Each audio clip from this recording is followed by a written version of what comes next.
spojená s prípadom Alžbety Báthoriovej. Archívne dokumenty a znalosť doby svedčia o veľkej Turzovej angažovanosti v tomto prípade. Vyznievajú napriek mnohým kritickým hlasom v jeho prospech. Archívne pramene dosvedčujú, že Juraj Turzo už dlhšiu dobu vedel o tom, čo Alžbeta Báthoriová robí. Dostávali sa mu informácie aj z jej rodiny, aj od kazateľov, ktorí boli s ňou v kontakte, aj od služobníkov z rôznych panstiev.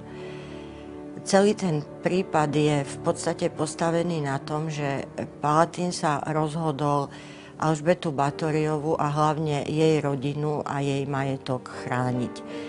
Mal na to veľmi dobrý dôvod, už len keď zoberieme do úvahy, že jej manžel František Nádaždy niekoľko dní pred svojou smrťou nadiktoval list, v ktorom poručil celú rodinu do opatery Juraja Turzu. Turzo a Nádaždy boli veľmi dobrými priateľmi, boli spolubojovníkmi. Takže určite pre Turzu toto bol veľmi veľký záväzok. Snažil sa aj o to, aby jej dcery a zaťovia a jej jediný syn Pavol mali zachránený majetok, pretože vedel, že podľa vtedajšej justície by Báthoriová v prípade súdu o tento majetok prišla.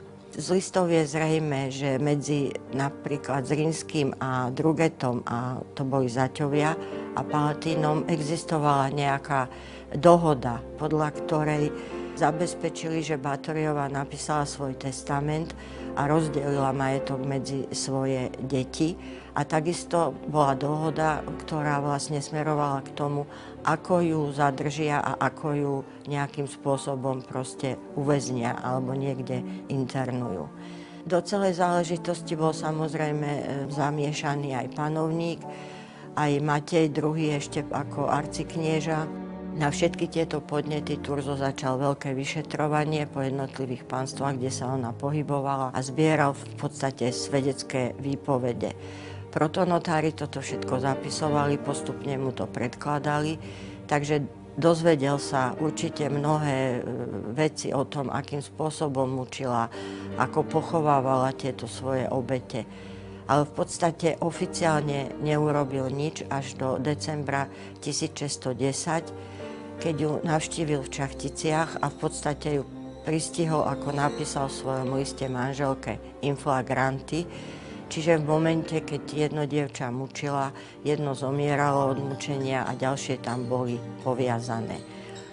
Mal svoju suitu, mal svojich šlachticov, ktorí ho sprevádzali, takže si mohol dovoliť ako Palatín tam na mieste ju ústnym výrokom odsúdiť na doživotné väzenie na Čachtickom hrade.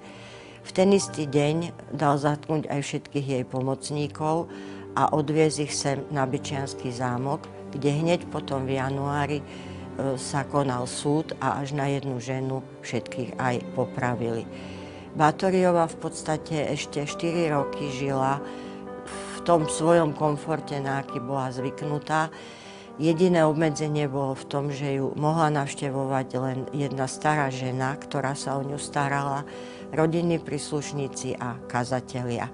Strážili ju vojaci, aby sa samozrejme nemohla z hradu vzdialiť. Po 4 rokoch jednu noc 21. augusta 1614 skonala. Dokonca aj o týchto jej posledných minútach existujú archívne dokumenty, ktoré opisujú, ako jej posledná noc vyzerala. A jeden z tých, hádam, najpodrobnejších je list Stanislava Turzu, ktorý sa tiež nachádza v korešpondencii nášho Palatína Juraja Turzu.